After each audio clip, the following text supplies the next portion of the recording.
Welcome everyone, happy Monday to Megabit. You will notice that I am not Peter Brown, and Tom McShay is not Peter Brown either. Peter Brown, what is he doing? He's in Fort Worth. He's in Fort Worth, tending to an extremely embarrassing foot fungus? Is that what you think, maybe? Today on Megabit, we just received a priority message from General Pepper because holy cow, we're playing Star Fox 64. The best Star Fox game. I know, right? Ever. This is definitely one of my top 10 favorite games of all time. Wow. What about you, Tom? It is not one of my top 10. Oh, what? But I played the heck out of it. Because you hate fun. See, the enemies are at the gates. Rome is falling before our eyes. The entire universe is coming apart under Andross's invasion. And only now does General Pepper decide to lift a finger and make the phone call in Star Fox. That's all I'm saying. Plus, he's got all these pictures of himself up all over all the buildings. What's up with that? It's a little big brother. I know, right? Little big brother. He's got a little bit of an ego problem. Little bit. That's just, I've just got some beef with General Pepper. I mean, Falco could also be there for the money. Well, he's a mercenary. As a mercenary. And he knows his share will be better because Slippy's definitely going to die. That's right. Slippy is not going to be able to. Old Man Peppy got lucky once. Yeah. Old Man Peppy's on his last legs. And Fox is the only competition. Well, he's banking on his father's name, not his own talent. And his father didn't even do that well. That's true. His dad totally got captured. He squealed real good before he died. Oh, jeez. Yeah, that's right. So, this game's dark, by the way. So basically, it gets real dark later. He's born into money. I admit I don't know. There was some other important point. What was I going to make about Star Fox lore? Star Fox lore. does not work. So, a few weeks ago, Emily Rogers, who's one of the, I don't know, she just might be the finest Nintendo 64, or not Nintendo 64, Nintendo journalist. Okay. It's kind of her specialty. She wrote about how she doesn't think there will be another Star Fox. And the reason why is that this is a hardcore franchise. Really? I mean, it's a rail shooter. Shooters are, by definition, short-lived, infinite replayable, skill-based. They're geared towards high score challenge. And they're geared towards hardcore. They're not geared towards casual pick-up-and-play people. F-Zero is the one that kind of scares me also. Yeah. Because that's old. F-Zero is even more hardcore. It really is. And Nintendo doesn't love the hardcore always. Because they want a game like Donkey Kong Country. Sure. Donkey Kong Country Tropical Freeze is excellent, and anyone can play it, and it's hard. It's the best of every world possible. And Nintendo likes those kind of games where like, if you like games, you're gonna like this, as opposed to F-Zero, where it's like, if you like games and you're super intense, and you're a real extreme dude. Yeah. I don't know. Plus, I mean, Donkey Kong has the added bonus of everybody knows who Donkey Kong is. Oh yeah, it makes me scared. Can anyone take care of it? Jeez! Nintendo should just shock us by having like a Wii U. We sunk all of our extra money into this Star Fox game. We're banking on this. They should show that off. Andross's enemy is my enemy. Do you want to get to the interview? Higher art form. Whoa! All right. They're both great at what they do.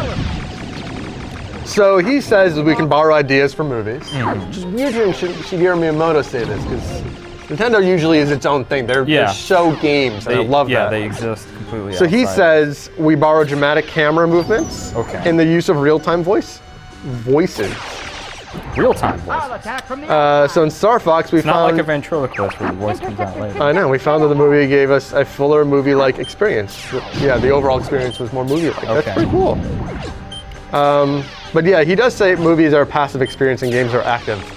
That is like the best and worst things about games, by the way. Games so quickly. Do you know the theory about like the first...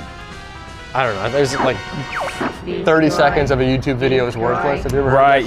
Yeah. I've heard that YouTube rule. So the beginning of so many games are now kind of worthless. Whereas like Star Fox, you start on the ground running. Like a minute. You just hit the button. Like if you don't want to watch, you can skip the opening. You can skip both opening cinematics. And within a minute, you just turn it on, hit start, and you're going. Yeah. In the game, and you're blowing up ships. Because yesterday I was playing a little Mercenary Kings, and there was like this Metal Gear. What is the conversation called in Metal Gear? Oh, no. Where there's like you set the decimal number, Oh! What is that thing called? The, now I can only, the codec, thank you. There's a codec. SOCOM, I was like, this is not what it's called. There's a codec conversation that was like not ending, and I was like, I really just want to shoot some dudes. But you need context for what you're doing. I really don't. I really don't need context. Huh? What?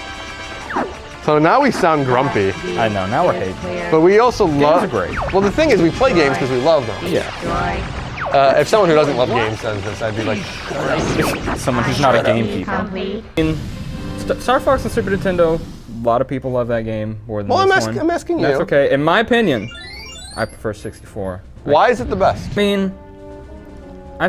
mean, Star Fox on Super Nintendo gets bonus points for like doing it first. First game in that style, had that crazy 3D, you're like flying down the thing, it looks amazing. I feel 64 takes those lessons, does them better, gives you more variety, you've got more branching paths, different planets, all that good stuff. So I really like the variety and how well everything is executed in 64, which I don't feel is then as well executed in Command on the DS, because they had a bunch of weird, just gimmicky stuff. A lot of weird stuff. So Rare is like your favorite developer. They were my favorite developer for years. Not and years anymore. I and mean, years. you're not touting Kinect Sports rivals or anything. Definitely not. but at this, so how is it that this game slipped through your cracks? How did you never play this game before? It came out in 2000, and you may remember. In September of '99, the Dreamcast came out. Okay. Yeah. And that was kind of it for me. Yeah. Like I probably played a couple other N64 games, but it's So I mean, there's the same thing with Donkey Kong Country or Donkey Kong 64. Right. It's once you play the Dreamcast, you don't want to go back. This game looks surprisingly bad, by the way. Well, it looks. You know what? It looks.